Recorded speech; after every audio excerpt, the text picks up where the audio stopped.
Continuamos con el estudio de la carta a los romanos, epístola del apóstol San Pablo a los romanos. Y a mí me ha parecido este estudio pues apasionante, maravilloso. La verdad es que los que lo han seguido se han dado cuenta que tampoco es que hemos profundizado mucho, pero las veces que hemos profundizado un poquito, Dios nos ha dado enseñanzas maravillosas. Y en este capítulo 12 de Romanos, ya en este punto podemos trazar una especie de línea imaginaria dándole un antes y un después a la carta a los romanos. Se nota claramente un cambio. De hecho, en muchos de nuestras Biblias vamos a tener un subtítulo allí, de estos subtítulos que ponen allí al principio del capítulo. Por lo menos en la Reina Valera pone algo así como deberes cristianos. O el capítulo 12. Sí, a partir del 1, vamos a leer. Estamos haciendo el estudio de los romanos y lo vemos versículo por versículo, ¿no? Pues tu Biblia no está buena. No, mentira.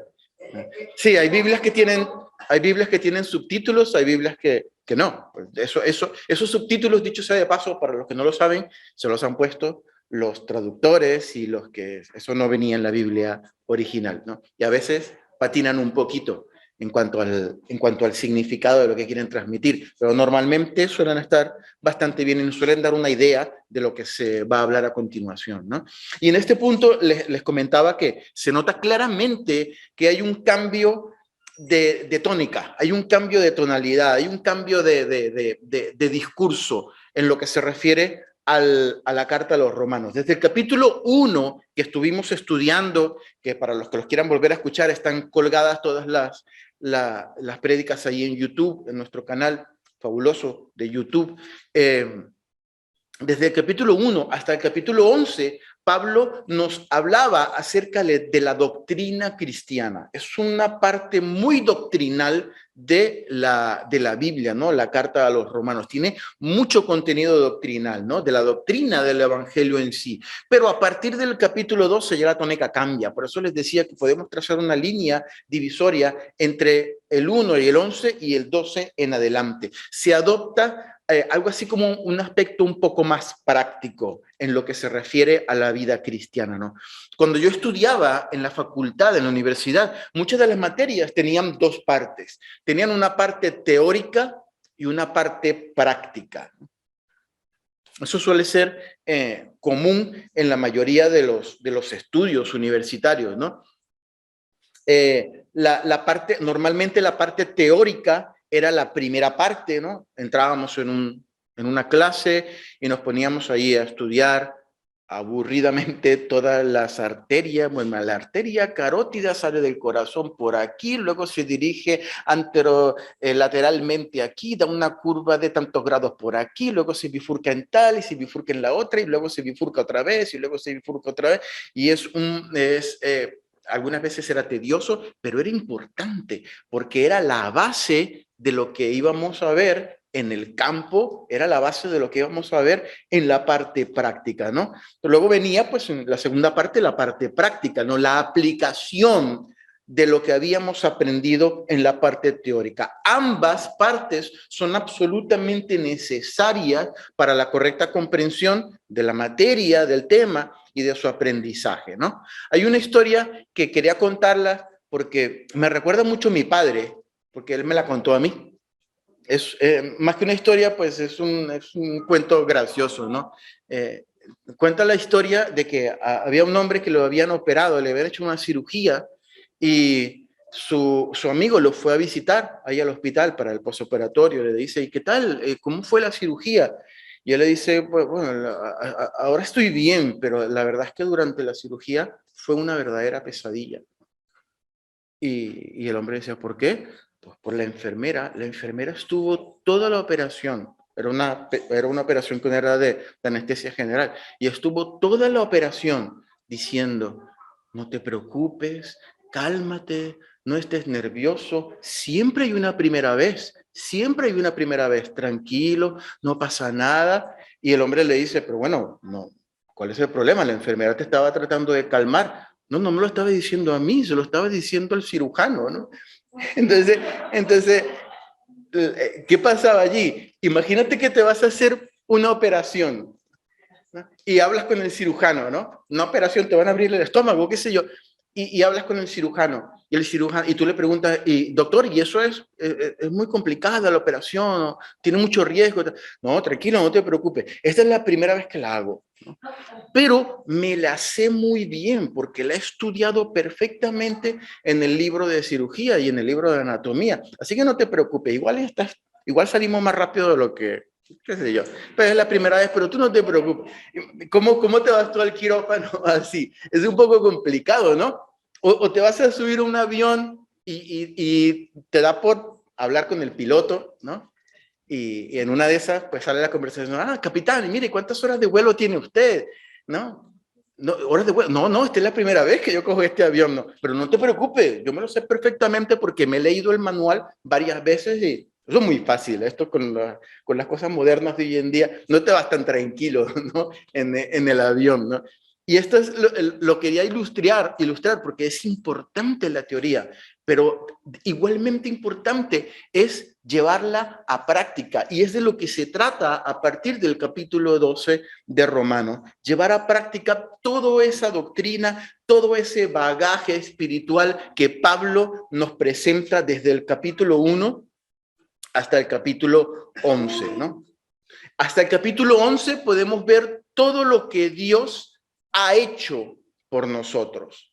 Estábamos, ¿qué? Destituidos de la gloria de Dios. Dice la palabra que la paga del pecado, de nuestro pecado, era la muerte. Mas Dios muestra su amor para con nosotros en que siendo aún pecadores, Cristo murió por nosotros. Y en esta misma carta hemos leído frases como no hay justo ni aún uno. Todos pecamos, todos pecamos. En esa misma carta dice que hemos sido justificados delante de Dios por medio de, a través de la fe en Jesucristo. Y aquí nos encontramos con una de estas, entre comillas, paradojas o cuestiones incomprensibles de Dios. ¿Se recuerdan la última parte del versículo 11? Del capítulo 11. La última parte que decía el apóstol Pablo. Explicaba una serie de cosas. ¿Y cuál era la conclusión del apóstol Pablo? Oh, profundas riquezas de la sabiduría de Dios. ¿Quién lo va a entender? ¿Qué mente de las que están aquí sobre la tierra es capaz de entender las profundas riquezas de su sabiduría? Imposible, ¿no? Y aquí podemos ver una de estas aparentes contradicciones o aparentes paradojas que forman parte del reino de Dios y que forman parte de Dios, porque nosotros somos pecadores y pecamos continuamente.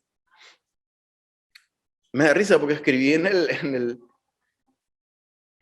aquí en los apuntes, picamos continuamente. Bueno, picamos también, solemos picar continuamente, pero pecamos continuamente. Y sin embargo, al mismo tiempo, Dios nos ve santos, puros y justos a través de Jesucristo, ¿no?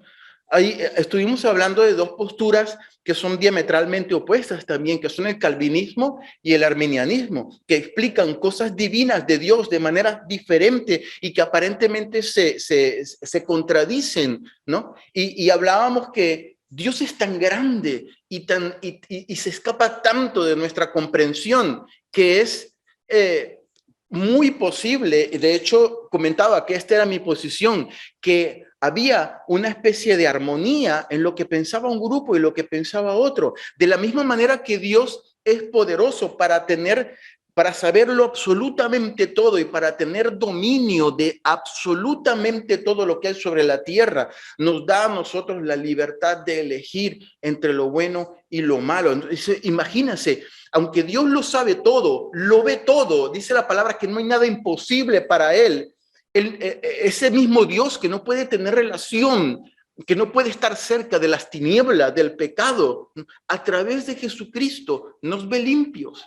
Aún cuando somos pecadores y aún cuando todavía, imagínate, Dios es omnisciente, Dios lo sabe todo y lo sabe y sabe que nosotros somos pecadores, pero al mismo tiempo, a través de Jesucristo, se acerca a nosotros, nos abraza y dice: eres limpio, eres puro y eres sin pecado. Eso es un misterio de las profundas riquezas de los misterios de Dios, de la grande sabiduría de Dios, a pesar de que todavía existe pecado morando en nosotros, ¿no? Como decía el apóstol Pablo, el pecado que mora en mí. A pesar de todo eso, Dios se ha acercado a nosotros en su misericordia. Y en el versículo 1 del capítulo 12, este capítulo lo vamos a ver un poquito diferente a como lo hemos visto los demás capítulos. Los demás capítulos hemos leído versículo por versículo, lo íbamos explicando.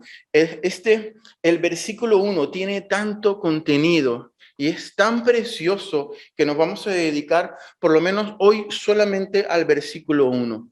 Y ya después veremos si terminamos el versículo 2 la próxima semana o cuando toque, ¿no? Pero hoy nos vamos a centrar en el versículo 1 del capítulo 12. Así que, hermanos, os ruego por las misericordias de Dios que presentéis vuestros cuerpos en sacrificio vivo, santo, agradable a Dios, que es vuestro culto racional.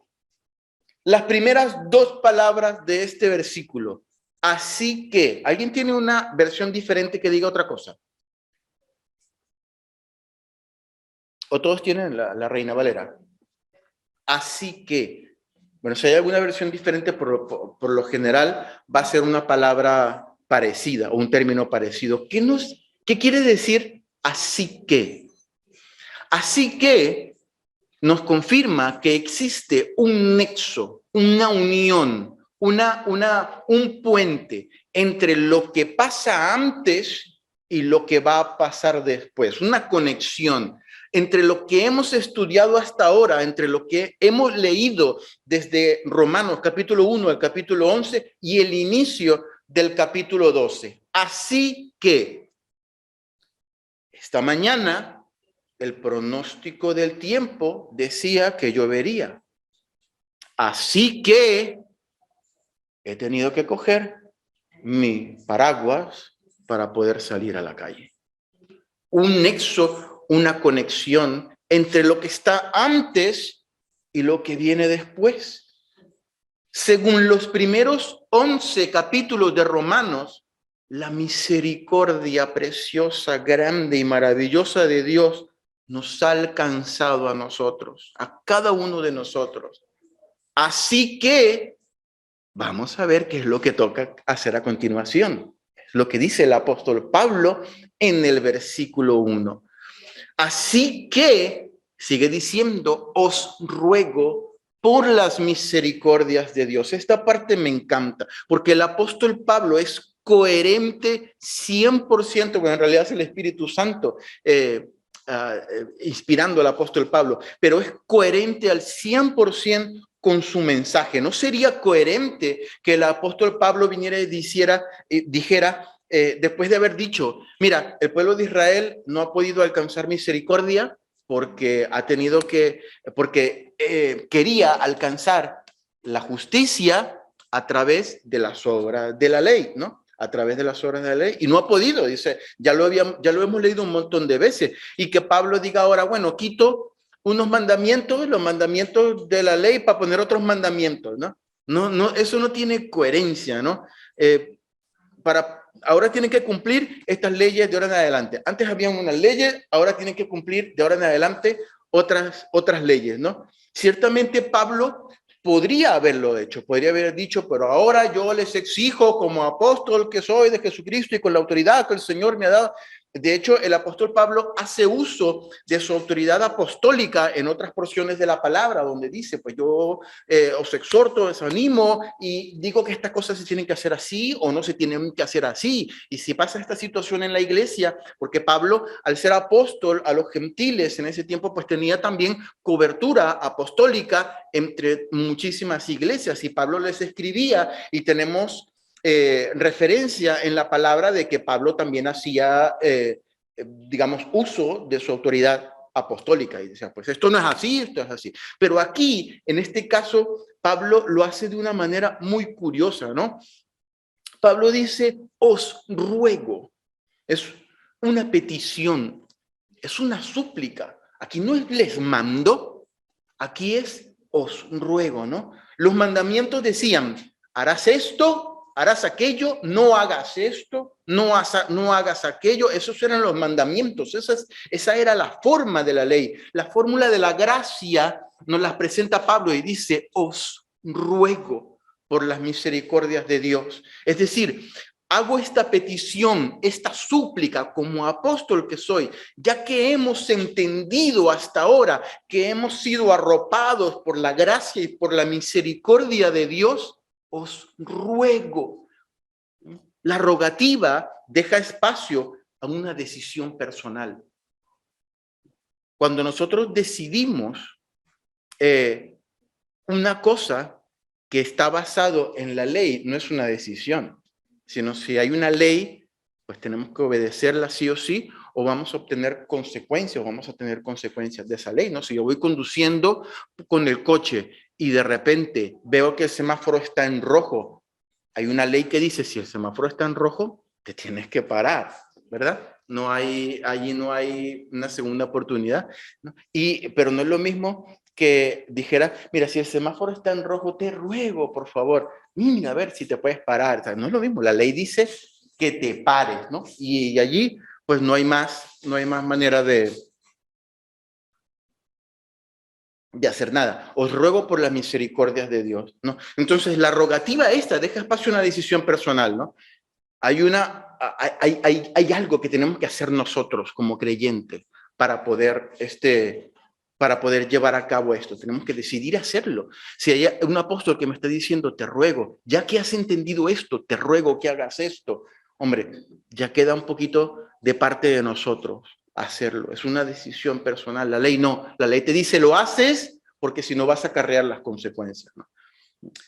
¿Cuál es la súplica? ¿Cuál es el ruego del apóstol Pablo hasta este momento?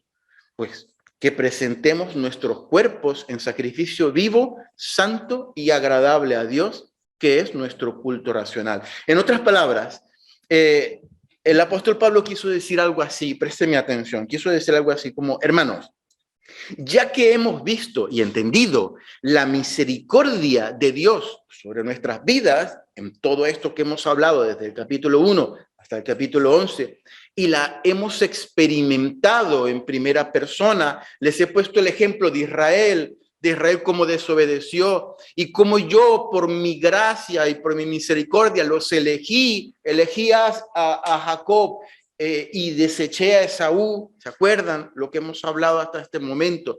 Y encima, Israel, que era un pueblo desobediente, yo tenía mis manos extendidas y tuve que abrir esa misericordia al pueblo gentil y ahora los he arropado con la misericordia. Ahora que hemos experimentado esa gracia y esa misericordia de Dios en primera persona, yo, Pablo, os ruego, os suplico que presentéis vuestros cuerpos en sacrificio vivo, santo, agradable a Dios. Cuando el apóstol Pablo habla de nuestros cuerpos, se está refiriendo a todo nuestro ser, pero también esto que está aquí, esta carne, estos miembros, este cuerpo, ¿no? Nuestro cuerpo, hermanos, es la representación externa de lo que somos internamente, o lo que hacemos, ¿no? Lo que decimos, lo que expresamos. En capítulos anteriores, parece una serie, ¿no? En capítulos anteriores vimos como, en capítulos anteriores, Pablo nos decía cosas como, con el corazón se cree, pero con la boca se confiesa para salvación, ¿no? Y hablábamos que esa confesión que salía por la boca era parte de la representación o parte de lo que externamente representábamos, de lo que había internamente. Cuando internamente hay un cambio de parte de Dios, eso se refleja externamente.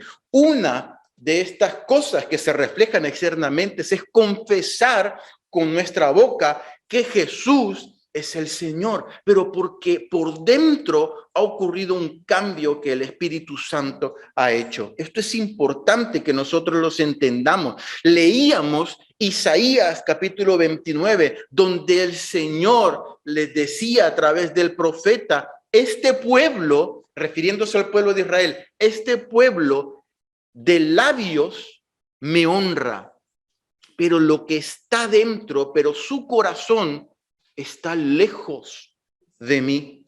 Este pueblo sabe hablar bonito, sabe la ley, sabe el culto, sabe cantar bonito, tocan bien, se saben las mejores alabanzas, tocan súper bien todas las canciones, saben recitar la ley, la saben de memoria, la tienen pegada allí en las paredes y en el dintel de las puertas.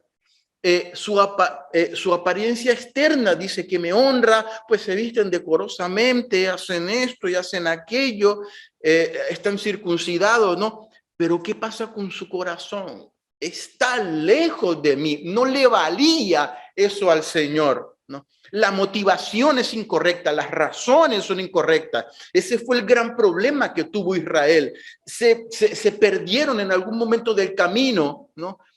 Su corazón se alejó, seguían manteniendo las formas, seguían guardando el sábado, seguían guardando la ley, pero su corazón se había alejado del Señor. Y toda la epístola a los romanos, hasta el capítulo 11, nos habla acerca de esas misericordias de Dios, de cómo Dios ha alcanzado al hombre en su profunda necesidad de salvación y de redención, no solamente del hombre judío, sino también del hombre gentil, ¿no? Y dio a conocer esa gran verdad, esa misericordia que nos ha sido dada, ¿no? Y esto, dice el apóstol Pablo, esa misericordia que nosotros hemos conocido, que Dios ha tenido con nosotros, nos tiene que llevar a una conclusión final. ¿Cuál es la conclusión final? Debe ser nuestro culto racional. Culto racional allí significa adoración lógica. En otras versiones de la palabra dice la adoración verdadera o cómo se debe adorar. La adoración como un estilo de vida, ¿no? Una adoración, un culto racional, un culto lógico, sin previo conocimiento, sin previo cambio interior, sin darnos cuenta de las misericordias de Dios, de lo que su gracia ha hecho por nosotros, solo son buenas obras, hermanos. Y las buenas obras están bien, pero siguen siendo eso, buenas obras. Y buenas obras lo puede hacer cualquiera. Con un poquito de empeño, cualquiera puede hacer buenas obras, pero eso no se convierte en adoración a Dios, no se convierte en culto racional, porque cuando nosotros adoramos a Dios y cuando nosotros hacemos cosas buenas a raíz de que estamos adorando a Dios con nuestro culto racional, esas buenas obras se convierten en adoración a Dios, no se convierten simplemente en un acto de bondad, de filantropía o de que mira qué buenos somos, mira cómo seguimos la ley, mira cómo hacemos todo también. Amén. Y al fin y al cabo, para hacer buenas cosas no hacía falta el sacrificio de Jesús, ¿no? Con un poco de empeño y con un poco de buena voluntad, pues hacemos cosas buenas. Nos van a salir de vez en cuando cosas malas, pero si nos empeñamos nos salen cosas buenas. Entonces, ¿para qué murió Jesús? ¿No? Ahora bien, nuestro culto racional, nuestra adoración lógica, lo hemos comentado antes, en algunas partes o en algunas versiones de las Escrituras, dice la manera correcta, la manera verdadera de adorar a Dios. Consiste en presentar nuestros cuerpos. Ahora viene algo que quiero que nosotros pensemos. ¿Por qué nuestros cuerpos? ¿Por qué este cuerpo, no? ¿Por qué el apóstol Pablo se centra en el cuerpo?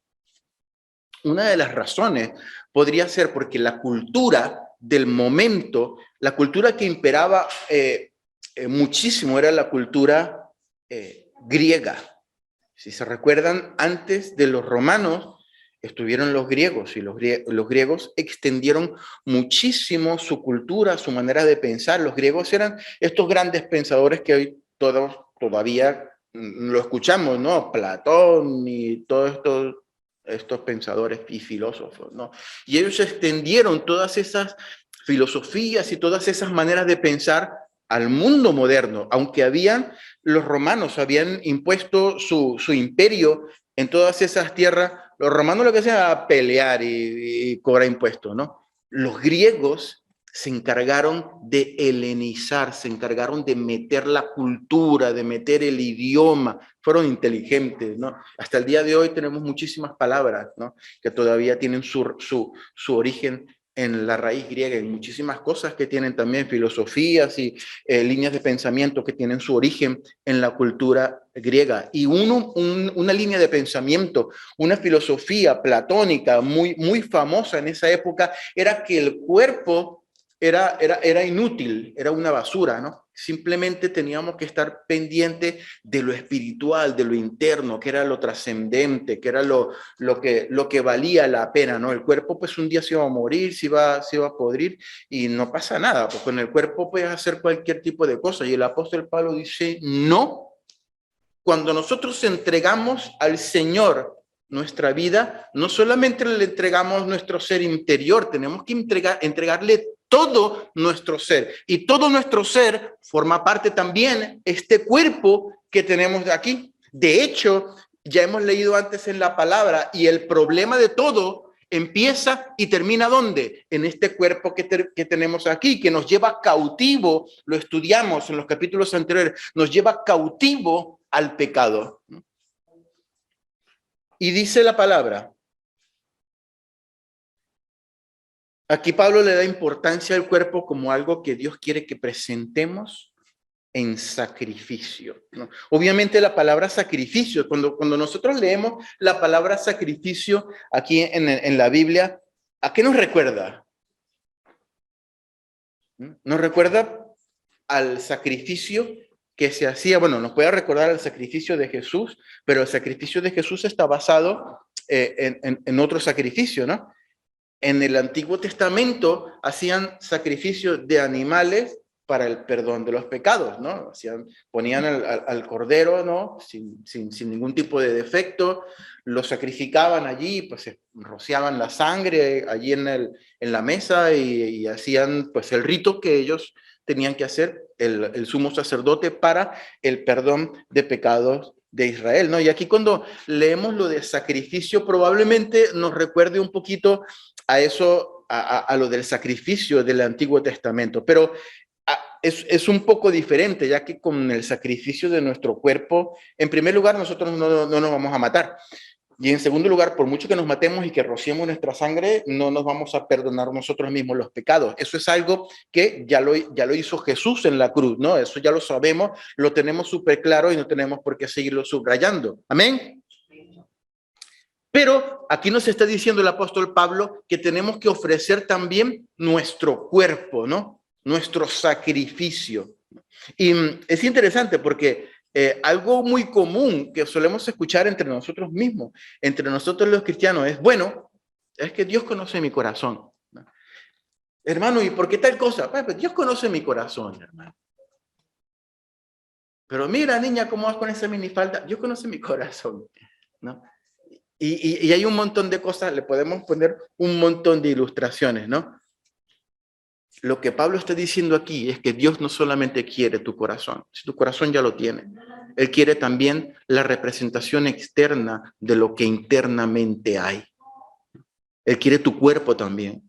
Todo lo que hacemos con nuestro cuerpo, todo lo que miramos, todo lo que decimos, todo lo que pensamos, todo lo que sentimos, todo lo que hacemos con esta carcasa, con nuestro cuerpo que tenemos que llevar a cuestas.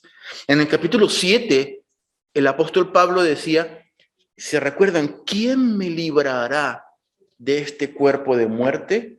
Cuando el apóstol Pablo se dio cuenta que este cuerpo, que estos miembros eran lo que lo llevaba cautivo a él al pecado y que no había manera de separar, de divorciar, de trazar una línea y decir, pues yo me quito este cuerpo y ahora quiero que el hombre interior que se glorifica y que se goza en la ley de Dios esté solamente todo el tiempo con Dios, me doy cuenta que hay una ley también en mis miembros que me lleva cautivo al pecado. Y ahora, ¿cómo hago? ¿Quién me va a librar de este cuerpo de muerte? ¿Cómo puedo hacer yo para quitarme este cuerpo que me llevo a la calle todos los días?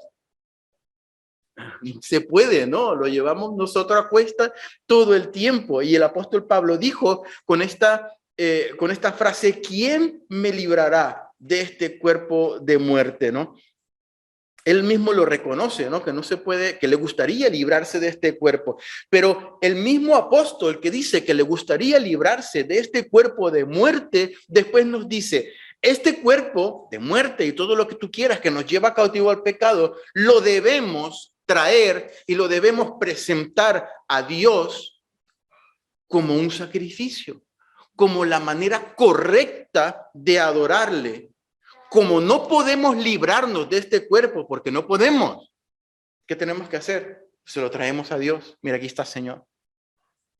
Esto, te lo presento a ti como sacrificio.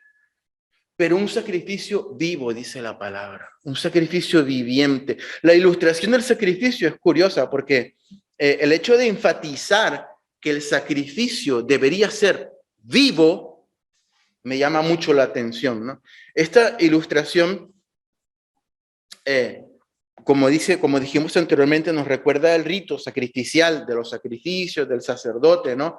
Del cordero que llevaba el animal y se sacrificaba para el perdón de los pecados, porque ese fue el único sacrificio que fue instituido por Dios. Pero esto de sacrificio vivo, a mí particularmente me recuerda un sacrificio que a mí me parece muy dramático y muy intenso, un episodio muy dramático y muy intenso del Antiguo Testamento. No sé si se les viene a la mente algún otro sacrificio que haya ocurrido en el Antiguo Testamento, alguna historia de sacrificio. A mí se me vino a la mente el sacrificio de Abraham al entregar a su hijo Isaac, también a manera de sacrificio, ¿no? Yo siempre me había preguntado, hay una cosa que yo no sé si te has dado cuenta, ¿por qué Isaac no participa activamente en ese pasaje? ¿A qué me refiero con esto? ¿Por qué no vemos la parte de Isaac, ¿no? O sea, nosotros, obviamente el protagonista es Abraham y lo que Dios está tratando es con Abraham. Pero ¿por qué no vemos lo que pasó con Isaac? A Isaac era el que iba a sacrificar, por favor. Que Isaac no habló, Isaac no le dijo, vale, papá, pero ¿y ahora por qué me estás amarrando? O no peleó, o tenemos un instinto de supervivencia que cuando, me imagino que cuando Abraham coge al chiquito y lo pone ahí, pero ¿qué pasó, papá? Y cuando lo empieza a amarrar, no sabemos si le puso una venda, si lo puso boca abajo, si lo puso boca arriba, y no sabemos tampoco si Abraham estaba llorando, yo me imagino a Isaac diciendo, papá, ¿qué? Papá, suéltame, por favor, ¿qué vas a hacer, papá? A menos que Isaac haya orado 40 días y 40 noches y sabía todo lo que estaba en el corazón de Dios. No creo, porque tenemos un instinto de supervivencia y algo tuvo que haber pasado ahí con este chico, con este niño. Pero en este episodio se habla poco o nada de la intervención de Isaac. Y yo creo, hermanos, yo creo que algo tuvo que haber pasado allí. Pero ¿por qué la Biblia no lo reseñó? ¿Por qué en la Biblia no lo tenemos? ¿Por qué no vemos cómo pataleó el pobre de Isaac? Papá, no me mate, voy a acusar con mi mamá o algo así, ¿no? Algo tuvo que haber dicho. ¿Y por qué no pasó eso? Y yo creo porque en realidad el que estaba siendo sacrificado en ese momento, esto puede sonar paradójico y un poco loco, pero yo creo que el que estaba siendo sacrificado en ese momento no era literalmente Isaac. El del sacrificio era Abraham. Eso es lo que yo creo, hermano. No de una manera literal, sino que el hecho de que Dios le dijese a Abraham, despréndete de lo que tú más amas, despréndete de eso, de lo que habías esperado, de lo que representaba la promesa, era el máximo nivel de sacrificio que Dios le podía pedir a Abraham. Hermanos, yo estoy seguro que si Dios le hubiese dicho, ¿qué prefieres tú? ¿Sacrificar a Isaac o sacrificarte tú mismo? Si es por obedecerte, Señor, y si es lo que hace falta, yo me sacrifico yo mismo y se clava un cuchillo como los japoneses que hacen el harakiri o se cuelga ahí del árbol, pero deja que mi hijo precioso viva, lo que más yo amo, lo que tanto había esperado, lo que ama mi mujer, mi esposa Sara, que se quedó por ahí abajo.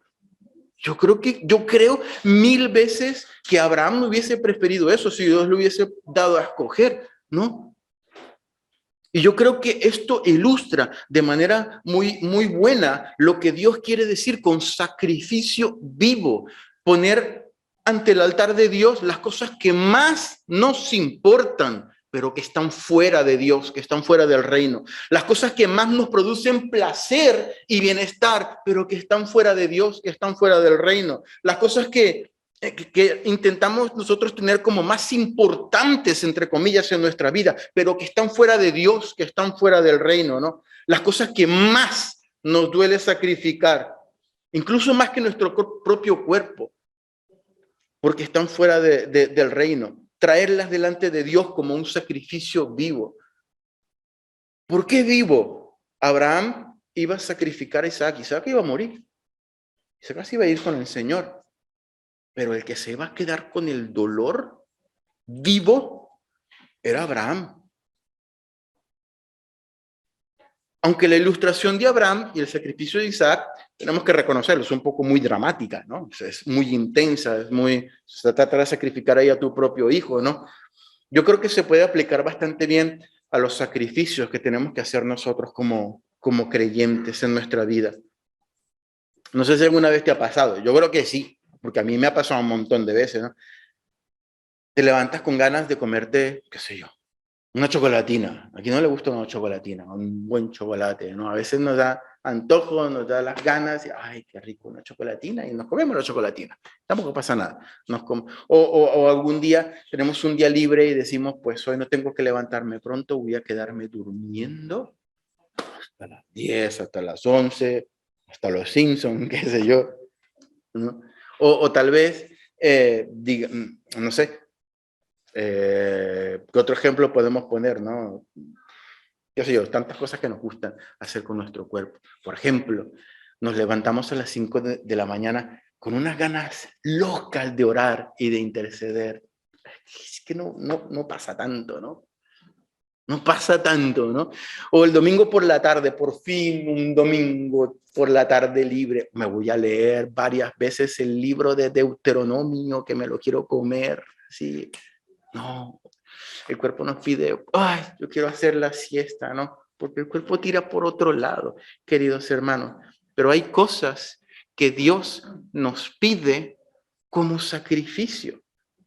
Esta mañana yo me tuve que levantar prontito, tempranito, no voy a decir a qué hora, a ponerme a leer esto y a volverlo a revisar, el mensaje y todo eso, y me levanté así de la cama, ¡bujú! Voy a ponerme a estudiar otra vez para mis hermanos que están allí en la iglesia. Un poquito, pero no tanto, la verdad. ¿No? Y a todos nos ha pasado. Hoy domingo, ¿con qué ganas me quedaría yo descansando que toda la semana tengo que trabajar y el domingo tengo que venir a la iglesia? ¿Pasa o no pasa, hermano? Pero decir, Señor, tú conoces el corazón. Yo quería ir para la iglesia. Tú conoces mi corazón, que yo tenía toda la intención de venir para la iglesia, ¿no? Tú sabes que eso a mí me gusta y tal, pero que estoy cansadito, ¿no? Dios conoce el corazón. Mi carne es débil, Señor. Tú me entiendes, Señor. Imagínate que Abraham hubiese llegado ahí al sacrificio y el Señor y el hijo. No, Señor, él está aquí en espíritu. Él quería venir, de verdad, tenía toda la intención de venir. Y yo quería traerlo también. Tú sabes que la intención es lo que cuenta. Tú conoces mi corazón, Señor, y tú sabes que vale. No solo el corazón. Dios nos está pidiendo también una cierta cuota de sacrificio, porque no vale solamente lo que está dentro. Lo que está dentro está bien, pero lo que está dentro tiene que externalizar lo que está dentro, ¿no? Lo que está afuera tiene que reflejar lo que está dentro. La vida del cristiano implica cierto sacrificio, queridos hermanos. Y eso es lo que dice la palabra cuando viene sacrificio vivo, santo y agradable a Dios. Es la manera de cómo Dios dispone en su palabra que debe ser nuestra adoración correcta. Amén, hermanos. Amén. Señor, yo te quiero dar gracias por tu palabra, gracias por tu amor y por tu misericordia, gracias por lo bueno que tú eres, gracias porque hay hermanos aquí que han hecho ese sacrificio, Señor, de dejar la mañana del domingo, esa mañana que gustaría tanto pasar durmiendo y descansando y haciendo las cosas que a nuestro cuerpo les gusta, Señor. Pero gracias porque mis hermanos han tenido esa cuota de sacrificio y han querido venir aquí a la iglesia, escuchar tu palabra, adorarte, tener comunión con el cuerpo de Cristo, Señor. Ayúdanos a que nuestra vida diaria sea así también.